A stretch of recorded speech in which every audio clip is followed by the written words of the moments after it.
حبايبي الحلوين، عاملين ايه؟ اهلا بيكم. لو اول مره بتشوفوني، انا دعاء ودي قناتي. النهارده بقى عاملين وصفه حلوه جدا جدا جدا. عاملين لحمه ضاني مشويه في الكيس الحراري. هقولك ازاي تشويها وتتبليها وتطلع معاكي تحفه، وطعمها بجد في منتهى الروعه والجمال. وزي ما انت شايفه معايا كده، اللحمه طالعه طريه جدا جدا وجوسي جدا جدا. بصي، بسحب العظمه منها كده بتطلع على طول زي ما انت شايفه معايا كده. بصي جمالها. وعايزه اقولك بجد يعني زي اللي بتشويها بتتشوي بره، بس الفرق ان دي معموله في البيت وطعمها حلو جدا جدا، وانتي ضامنه اللحمه بتاعتها. ويلا بقى مش هنتكلم كتير، نصلي ونسلم على سيدنا النبي عليه الصلاه والسلام، ونشوف المقادير والطريقه بتاعت وصفتنا النهارده. طبعا دي اللحمة بتاعتي بقطعها كده قطع صغيرة متوسطة، يعني مش صغيرة قوي. وبتأكد من نظافتها كويس، وبتأكد انها نظيفة وزي الفل معايا. وابدأ بقى في ان انا اتبلها. محتاجة بقى للتتبيلة طماطم مبشورة، حوالي طماطميتين 3 كده مبشورين، وبصلتين كده متوسطين مبشورين برضو معايا.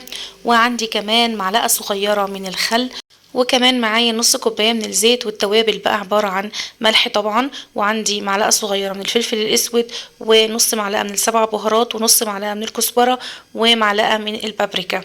زي ما انتوا شايفين التوابل معايا بسيطة جدا، علشان مش عايزة التوابل تغطي معايا على طعم اللحمة. عايزه كده طعم اللحمه يبقى مميز. بجيب البصل بتاعي اللي انا بشرته واعصره كويس جدا جدا جدا من الميه زي ما انت شايفه معايا كده. باخد الميه بس بتاعه البصل، وبسيب التفل بعمل بيه اي حاجه تاني، ممكن ادخله في كفته في اي حاجه تاني. بشيله وادخله في اي حاجه تاني معايا. بس كده بجيب بقى بوله واحط فيها ميه البصل. وبعد كده بحط الطماطم المبشورة، وانزل بقى بمعلقة الخل، معلقة صغيرة يا جماعة مش اكتر من كده على كمية اللحمة دي كلها. وبحط الزيت، وبحط التوابل بتاعتي، وابدأ بقى اقلب وامكس كل الكلام ده كده مع بعضه. والريحة يا جماعة تحفة جدا. رغم ان المكونات معايا بسيطة جدا، بس هتطلع لكم طعم لحمة بجد في منتهى الجمال. هنزل بقى بقطع اللحمه بتاعتي كلها كده في التتبيله زي ما انت شايفه. وانا هنا حطيت التوابل كلها بس ما حطيتش الملح.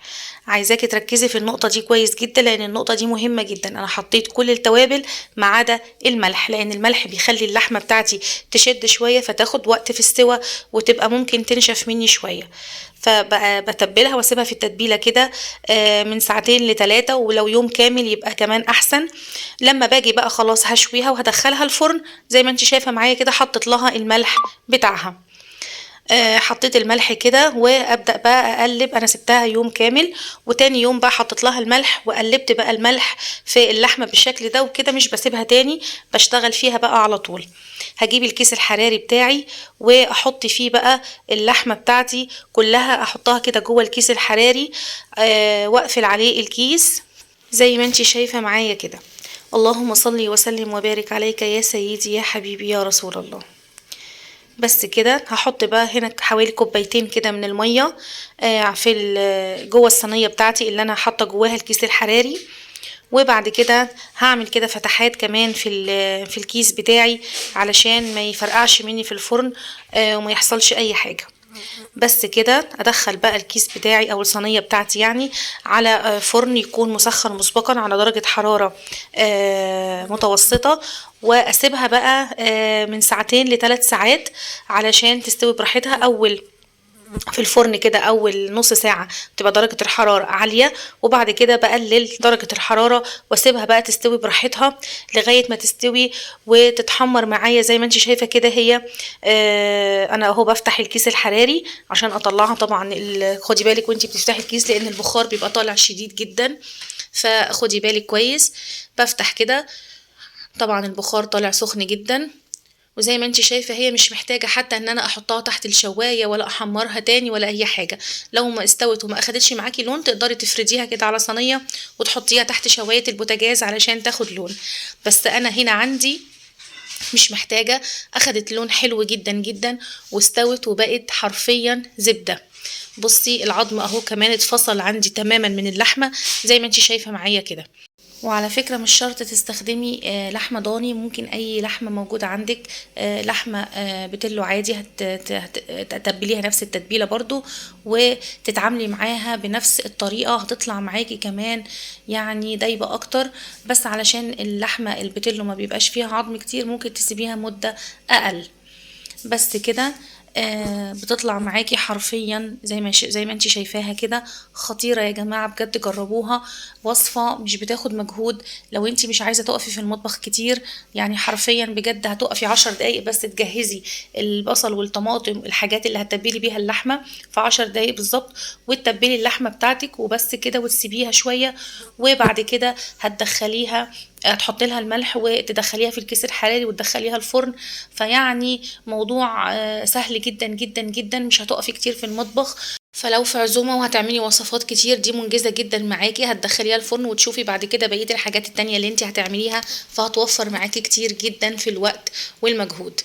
بعد كده بقى يلا ندخن اللحمة بتاعتنا، وعشان تديني طعم الفحم كده وتديني طعم كأني شارياها من بره بالظبط، بجيب بقى ورقة فويل كده وبحط عليها فحماية تكون سخنة جدا، وبعد كده بنزل بالفحماية دي بشوية زيت، وبعد كده بقى بقفل بالفويل على صينية اللحمة بتاعتي كويس جدا جدا جدا، اكتم كده البخار كويس بحيث ان البخار كله يبقى مكتوم جوه، فاللحمة بتاعتي تتدخن وتاخد طعم الفحم وتبقى كأنها مشوية على الفحم بالظبط، كأننا شويناها على الفحم من غير ما شواية ولا فحم ولا اي حاجة.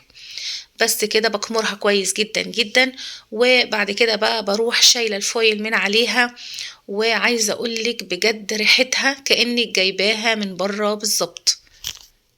واللحمة طالعة معايا جوسي بطريقة فظيعة، جوسي وطرية ودايبة دوبان، واللحمة يعني العظم بيتفصل كده من اللحم بمنتهى السهولة والبساطة. بجد لو عندك عزومة اعملي الوصفة دي وهتشرفك جدا في العزومة، وهيبقى طبق كده على سفرتك طعمه حلو جدا جدا. وكل اللي هياكل اللحمة دي عندك هيقولك انت جايباها من بره، مش هيصدق ان انت عاملاها في البيت اطلاقا. وزي ما قلتلك منجزة جدا، ما بتاخدش وقت، سهلة وبسيطة، وطعمها ونتيجتها بجد حلوة جدا جدا جدا، يعني زي ما انت شايفة معايا كده بالظبط. يلا بقى لايك وشير وسبسكرايب وفعلوا الجرس عشان يوصلكم كل جديد من وصفاتي على القناة. ولو عايزين اي وصفة قولولي في التعليقات وان شاء الله هعملها لكم. ويلا جربوا الوصفة وانا واثقة ان شاء الله انها هتعجبكم جدا جدا جدا. هستنى بقى تطبيقاتكم وتعليقاتكم لان بجد رأيكم بيهمني جدا وبيفرق معايا جدا جدا. وقبل ما اقفل الفيديو ما تنسوش الصلاة والسلام على سيدنا ونبينا المصطفى عليه الصلاة والسلام. اللهم صل وسلم وبارك عليك يا حبيبي يا رسول الله.